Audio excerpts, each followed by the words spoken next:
julɓe tedduɓe. Hutuba men hande juma on no yewtude en fiiɗu nduɗo lewru paran aranuru ay sahari safrin. On andi en gaynidi e lewru aranuru nun ka lebbi men enen julɓe ɓen. Saharullahi almuharram, lewru hormordu ko hikkindu ko safrin, ko nduɗo innete paran aranuru ka haala men musidɓe julɓe tedduɓe. Allah subhanahu wa ta'ala wi ka alqur'anare makko teddunde ko onon yo gomɗinɓe, onon yo yimɓe gomɗinɓe Allah, muññe hattirde e muññagol, ɓeydon muññagol, jogodiron e fi diina Allah kan. Muññoɗon tampereji ɗin, tanaji ɗin, kataji ɗin, kasaraji ɗin, andeji ɗin, sunnoji ɗin, mapundeji ɗin, lette aduna kumbi kunɗa no nawni, kun ittaka kalabtani kunɗa kadi nawni, iwama kalabtani pay koy artirama ka suudu, ala ko ñaame, ittir ɗum kooƴe ala ka ñawle, a ñawlinoke ha joni fof hulima. Subhanallah. No gasa ka natuɗa ɗon fiya ɗaɓɓu ko ittinira ɓiɓɓe ma ɓen kooƴe, ko ɗon goɗɗo woni konkude kadi nenankari mi yari, babakari ko halduno ɗen kon hewti, ɗum waɗa ha yimɓe ɓen ɓe doga. Subhanallah. Sabu angal añeɗa an kadi aña hoorema, ronka ƴettude hoorema fawa e Allah. Muññagol ɗum ɗo, toñede, piyede, yennede, yani janfe ya gorol ma no haykuma fay amara goɗɗum. Ya yimɓe ɓe ƴawdata jippotoɗa ɓay amara goɗɗum, hiɓe ɓurdindinma eɓe wonduɗon ɓen ɓay ɓen no mari. Muñño. Ɓiɗɗo bo heɓuɗa wo ko mayɗo, woɓɓe ɓiɓɓe ɓen ko ka nder teege yumma maɓɓe feƴƴinta. Muñño. Subhanallah. Woɓɓe yi'ali yumma mum, yi'ali baaben mum, woɓɓe taw yumma mum e baaben mum no wooda kono ɓe gaynanali ɓe hunde ma'ana, ɓay ɓe okkorali ɓe jawdi, ɓe tawali jawdi. Muñño. Subhanallah. Woɓɓe tawi ala ko ala, ko faala wo ko faala wo, ka immori wo no newi fof no immi no jokki ɗum, wona giggol sabu goɗɗum. Subhanallah. Wattu yiili, muññoroɗa ɗum, rewira ɗum Allah, hara mawnintinoraki ɗum ɗo. Jogodiren ka diina Allah, yaltinen goɗɗum, jogodiren fi Allah subhanahu wa ta'ala. Warabitu wattaqullaha la'allakum tuflihun. Bela jo Allah subhanahu wa ta'ala o malinte, o malinay on, o malinay en, o malinino woɓɓe, o malinay woɓɓe ɓawo men. Yo malin en. Hulugol Allah subhanahu wa ta'ala, muññodira, yurmodira, jogodira fi diina kan. Si julɗo memama Palestine yo taw ko an mema, si julɗo memama Lagine yo taw ko an mema, si julɗo memama Boke ko an mema, Zerekore ko an mema, kalum ɗo ko an mema. Julɓe ɓen wona jogodirɓe, yurmodira ɓe, yarlodira ɓe e leydi julɓe ɓen ka andira ɗon ko leyɗe julɓe, ko yimɓe ɓen jogodir. E leyɗe ka tawata ɗen ko leyɗe heferɓe, kono julɓe no e mum ko yen jogodir. Bela jo Allah subhanahu wa ta'ala o malnay en, o naada en aljanna. Hiɗen seedi to wonde reweteɗo ala e gonga sina kanko Allah, en sirkantamo. Hana sirkangol mo. Ko kanko tun o jibinali, o jibinaka, kanko ñamminta, o ñammintake, kanko yi'ata, o yi'etake.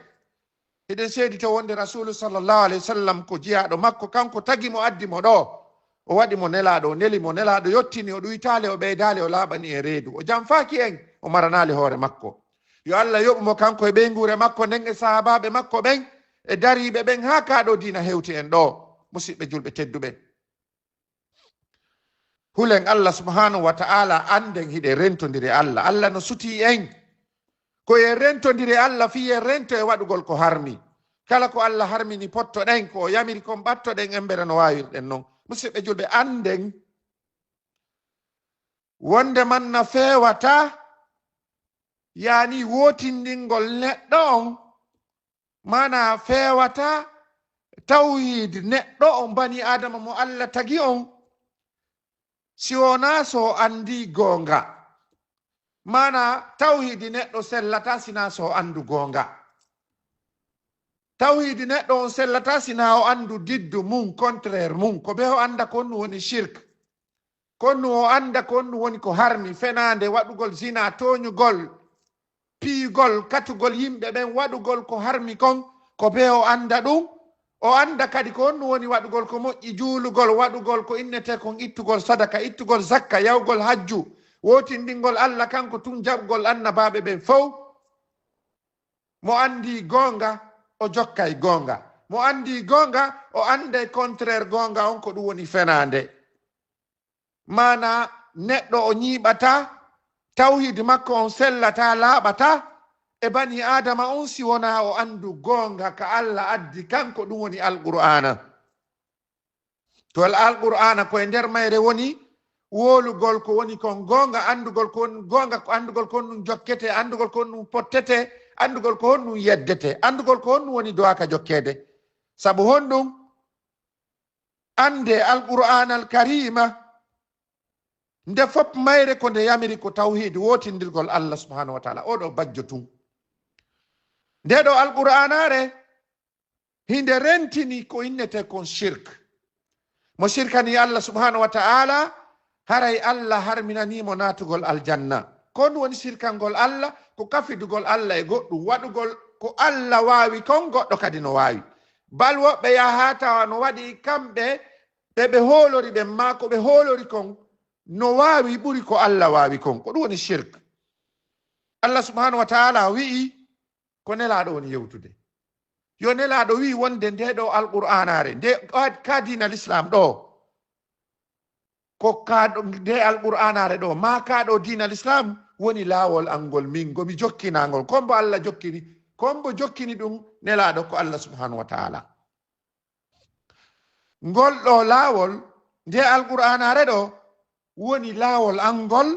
ngol mi noddiranta Allah subhanahu wa taala no ɓangi kadi hay hunde ala ko manki ka alqur'anare Allah subhanahu wa taala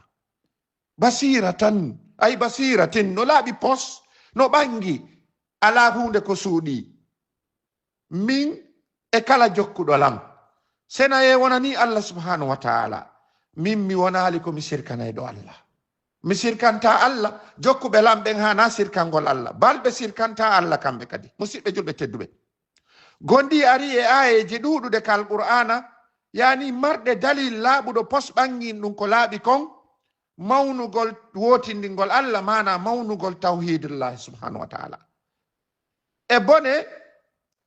e hulɓinagol konko lundi wotindingol Allah mana ko lundi tawhida Allah on alqur'anare nden rentini yimɓe ɗuɗuɓe e oñagol yani e pottitagol e ƴettugol hoore mum waɗa e pirjol cheytan waɗa wonta hoore mum ka nder cercle cheytan alqur'ana woɗɗintini en ɗum musidɓe julɓe tedduɓe ko ɗum waɗi ari e hadisul qudusi en andi hadisul qudusi ko konngol Allah ngol Allah jonni Jibril wi yaw jonna rasulu sallallahu alaihi wasallam kono wota o wattu e nder cortewol hay e goto wona aya qur'an ko konngol ko hadis gollitir on andi no wodi hadisul qudusi hadisul nabawi hadisul qudusi ko konngol Allah hadisul nabawi ko konngol rasul sallallahu alaihi wasallam ngol Allah gonginimo oɗo hadis ɗo e konngol Allah nelaɗo sallallahu alaihi wasallam ɓe maaki kala jawdi ndi Allah subhanahu wa ta'ala okki waɗani jiyaɗo on no laaɓiri hino dagi mi tagani bani adama ay wa inni khalaqtu ibadi mi tagani bani adam ma mi tagimo ko o woɗɗitiɗo kala ko innete shirku kono woɓɓe maɓɓe cheytane ariɓe pottini ɓe diina maɓɓe kan harminani ɓe konko men daginani ɓe yamiri ɓe sirkangol Allah e konko men jippinali dalil wonde man ɓe sirkan Allah subhanallah e musidɓe julɓe tedduɓe yo Allah waɗu e rentotoɓe sirkangol Allah musidɓe julɓe tedduɓe ande ko innete kon lundagol tawhid on ko fiɓugol yoga e yimɓe ɓen ma katinorgol e ñalɗigo ma ɗum e lebbigo ko ɗum ɗo hutuba woni ɗaɓɓande en faamingol en katina en e lebbigo ma e ñalɗigo waɗa ñalɗigo ko ɓaleji goɗɗigo ko boɗeji goɗɗigo ko raneji goɗɗigo ko fatuma keneji ɗum ko ñalɗi woɓɓe inna tenen no jalbi woɓɓe inna talata no ɓawli alarba no ɓawli kis alkamisa kan darotako juma no jalbi gokkun kono koode ɗe yaltita hande ɗiɗo lebbi lewru muharram nduɗo ko harmirndu nduɗo lewru safar ɗo nduɗo jombetake nduɗo voyagetake e mum ɓiɗɗo heɓetake e mum si ɓiɗɗo heɓama oɗo wonta ɓiɗɗo moƴƴo ko ɗum wonɗe yewtude fi nduɗo lewru ɗo billahi aleykum hakkunde men e Allah musidɓe julɓe tedduɓe an oɗo neɗɗo eɗa andi hende tuma arɗa kaduna ɗo an o neɗɗo ɗo eɗa andi ko hende tuma hotata ka Allah subhanallah a suɓuno ñalande nde jibineteɗa a suɓi ɗum an oɗo ɓay hande aduna on hakkille ɗe yaaji iɗa wawi andude ko lewru hondu ƴettuɗa reedu ka an oɗo sonnajo ma o gorko ɗa wawi andude ko hendi tuma ɓeygu ma sowi ka ɗa wawi programme nde inna koye lewru kaare o jibinta kono ɗa andi ñalande hende tuma o jibinta wallahi a anda ɗum wallahi a anda ɗum si a andi ɗum aɗa ɓi andugol ɗum ñalande kaari hunde kaari waɗay ko tawata konko Allah hani andugol ɗum hara a shirkani Allah hiɗa andi ko lewru hondu mayata hiɗa andi ko ñalande hende mayata ko juma ka koye alkamisa ka koye tenen ka koye talata ka koye alarba hiɗa andi ɗum subhanallah wallahi ko ɗum ɗo perdini jama on katugol hoore mum jogitagol ko hana jogeyade ɗum wona jiina neli ɗum ɗo musidɓe julɓe tedduɓe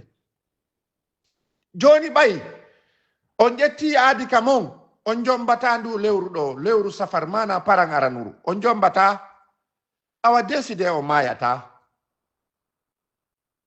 on décidi on voyageata e nduɗo lewru